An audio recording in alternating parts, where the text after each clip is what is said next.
President Putin और उनके पहुंचने के बाद किस तरीके से वहां पर इस वक्त तस्वीरें दिखाई दे रही हैं।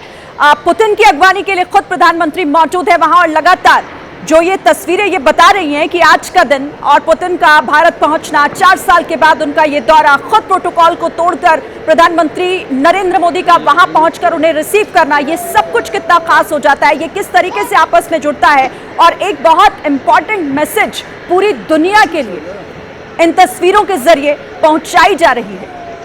एयरपोर्ट से, पालम एयरपोर्ट से ये सीधी तस्वीरें जो इस वक्त हम देख पा रहे हैं। 4 साल के बाद पुतिन का भारत आना, और देखिए रूस और यूक्रेन के युद्ध के बाद भी वो भारत आ रहे हैं। और दूसरी तरफ जिस तरीके से अमेरिका की धमकी की बात कर लीजिए, चाहे उस टैरिफ वॉर की बात कर लीजिए, उसके बाद रूस के प्रेसिडेंट का भारत आना महत्वपूर्ण हो जाता है। इसके मायने बहुत है, इसके अलग अलग मैसेजेस हैं जो दुनिया भर में जाएंगे विशाल, और यही खासियत है इन तस्वीरों की। और वो जो आपने कहा भी थोड़ी देर पहले कि प्रोटोकॉल को तोड़कर प्रधानमंत्री का खुद अगवानी करने के लिए रूस के प्रेसिडेंट के लिए वहां पर मौजूद होना, ये कितना बड़ा मैसेज और इसके मायने क्या है? देखिए, बिल्कुल यह एक बहुत बड़ा संदेश है और भारत रूस की जो दोस्ती है, प्रधानमंत्री मोदी और पुतिन की जो बॉन्डिंग है, उसको बताने वाली ये तस्वीर अब से थोड़ी देर में सामने आएगी कि पीएम मोदी अपना प्रोटोकॉल तोड़ते हुए पालम एयरपोर्ट पहुंचे हैं, जहां राष्ट्रपति पुतिन को वो रिसीव करेंगे। तो ये अपने आप में एक स्पेशल जेस्चर प्रधानमंत्री नरेंद्र मोदी की तरफ से दिया जा रहा है। अपने दोस्त को रिसीव करने के लिए वो खुद एयरपोर्ट पहुंचे हैं और अगर प्रधानमंत्री मोदी वहां से साथ चलेंगे तो इस बात की भी संभावना है कि दोनों नेता एक साथ कार में सफर कर सकते हैं, 7 लोक कल्याण मार्ग तक, जहां पर इस वक्त हम मौजूद हैं, जहां प्राइवेट डिनर का आयोजन किया गया है। और हम तस्वीरें भी देख रहे हैं, 7 लोक कल्याण मार्ग को विशेष तौर पर आज सजाया गया है। लाइटिंग बहुत बेहतरीन की गई है जो हम यहां पर खड़े होकर देख पा रहे हैं, क्योंकि प्रधानमंत्री मोदी के दोस्त पुतिन यहां पर आएंगे, उनके साथ में मौजूद होंगे। कुछ तस्वीरें मैं अपने दर्शकों को दिखा देता हूं। ये 7 लोक कल्याण मार्ग की तस्वीरें हैं जितना हम यहां से दिखा पा रहे हैं। विशेष लाइटिंग की गई है।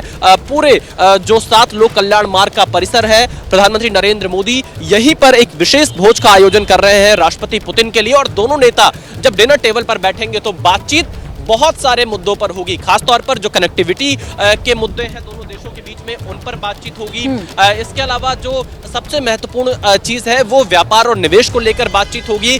डिफेंस डील को लेकर भी तमाम तरह की चीजें सामने आ रही है। 2 दिन पहले जब हमने रूसी राष्ट्रपति के जो प्रवक्ता हैं उनकी ब्रीफिंग को अटेंड किया था, उसमें उन्होंने बताया कि Su-57 और S-400 भी बातचीत का एजेंडा होगा। यानी क्योंकि भारत और रूस एक दूसरे के रक्षा सहयोग के क्षेत्र में काफी ज्यादा अहम भूमिका निभाते हैं, तो ये भी काफी महत्वपूर्ण होगा। S-400 जिसकी ताकत पूरी दुनिया ने देखी थी ऑपरेशन सिंदूर के समय, कैसे बहुत सफल रहा था, वो अपने आप में काफी महत्वपूर्ण होगा। उसकी संख्या को बढ़ाना और जो ज्वाइंट प्रोडक्शन भारत में किया जाता है T-90 टैंक्स का, उसको कैसे और आगे बढ़ाना है, इन तमाम मुद्दों पर चर्चा होने की संभावना है। हालांकि ये एनुअल समिट जो कल होगी, लगभग 2 से ढाई घंटे का समय हैदराबाद हाउस में रखा गया है, जहां पर राष्ट्रपति पुतिन के साथ एक बड़ा डेलीगेशन मौजूद होगा, प्रधानमंत्री नरेंद्र मोदी के साथ एक बड़ा डेलीगेशन मौजूद होगा, जहां पर दोनों नेता चर्चा करेंगे। लेकिन एक और बहुत इंपॉर्टेंट बात है वो ये कि एक बहुत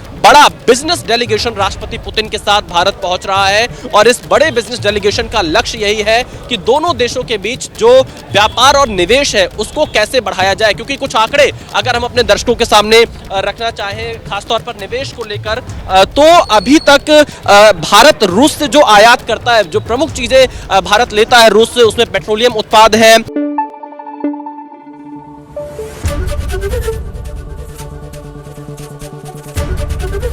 एबीपी न्यूज आपको रखे आगे।